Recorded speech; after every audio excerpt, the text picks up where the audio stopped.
On ne pourra pas. Voilà, vous mettez simplement SIP Perpignan Réa, il n'y aura aucun souci. Et si vous voulez déposer en plus là, dans la case correspondant à Réa. Bonjour, Bonjour. nous sommes devant le centre des impôts de Perpignan et la porte est fermée le mercredi après-midi.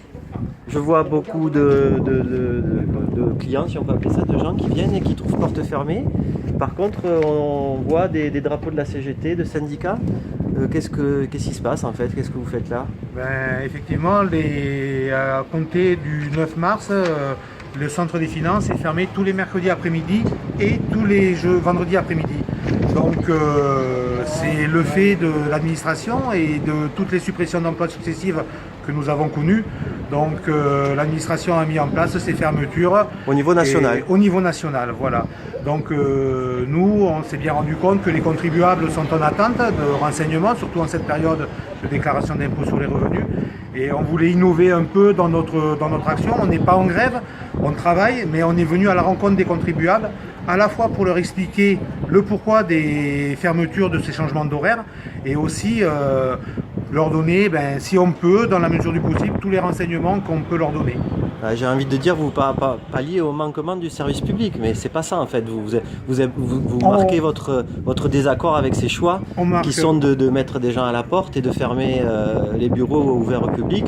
Tout à fait, on marque notre désaccord avec toutes ces suppressions d'emplois, avec ces réductions d'effectifs, ces réductions d'horaires, mais aussi on est pleinement dans notre rôle de service public, de renseignement aux contribuables, ce qui est la base de notre travail, de notre métier, et ce qui devrait se faire normalement avec des conditions d'accueil normales et décentes, puisque là on ne peut même plus leur assurer des conditions d'accueil normales.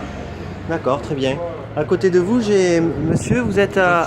Bernard Jontillon, je suis secrétaire de la CGT locale ici au niveau des finances publiques. Bon, pareil que mon collègue de Solidaire, nous, ce qu'on dénonce, c'est le caractère inadmissible de remise en cause du service public. Je veux dire, alors c'est pas la faute des collègues, les collègues sont plus assez nombreux pour assurer les missions, tellement il y a eu des suppressions massives d'emplois. En même temps, on trouve ça consternant qu'en période de campagne, on est quand même censé être au service du public, que ça soit fermé. Voilà, les gens ils prennent des demi-journées, des RTT, ou ils ne travaillent pas le mercredi, ils viennent là, ils trouvent porte close, ils n'ont pas l'information, même si c'est paru dans l'indépendant, pratiquement personne n'est au courant. La preuve, on a reçu plusieurs centaines de personnes, je vois. Il y a eu du monde, donc nous on est là pour condamner ça. Alors c'est pas du tout par rapport aux collègues, les collègues ils y sont pour rien, je veux dire, on n'est plus assez nombreux pour le faire.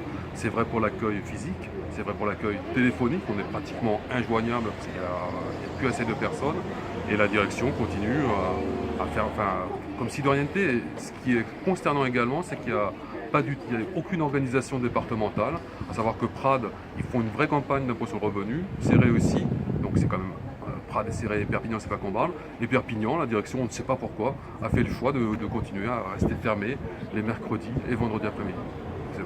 Donc nous, on est là pour renseigner les gens, on essaye de les renseigner le mieux possible. Et puis c'est ce qu'on dit, pour la direction, l'argument choc, c'est la déclaration par internet, les renseignements sur impôts.gouv, c'est bien, c'est moderne, c'est bien. Sauf qu'ici, on se rend compte qu'on a une population quand même défavorisée. Tout le monde n'a pas internet, tout le monde n'a pas accès à ces moyens informatiques.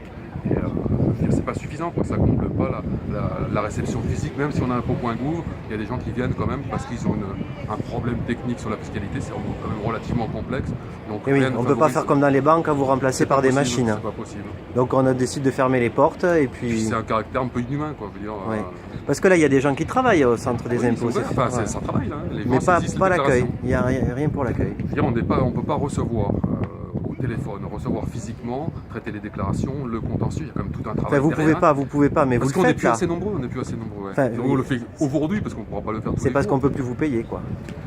Parce qu'il y a, soi-disant, on coûte cher, mais quand on voit l'injustice de l'impôt sur le revenu, honnêtement, on connaît un petit peu quand même comment ça se passe. On voit les niches fiscales qu'il y a, et également sur le département, de l'argent quand même, il y en a. D'accord. Est-ce que ce que vous faites là, ça se reproduit sur la France ou dans d'autres départements? Dans certains départements, après pas partout, c'est une initiative un peu locale. D'accord, c'est vous qui avez décidé. C'est qui est à l'origine de cet accueil improvisé? Je voyais une table, vous étiez en train de renseigner un monsieur qui était bien content d'ailleurs. On a décidé de faire ça parce qu'on est attaché au service public. Si on ne défend pas le service public, on ne pourra pas défendre les emplois. D'accord, très bien. Je vous remercie.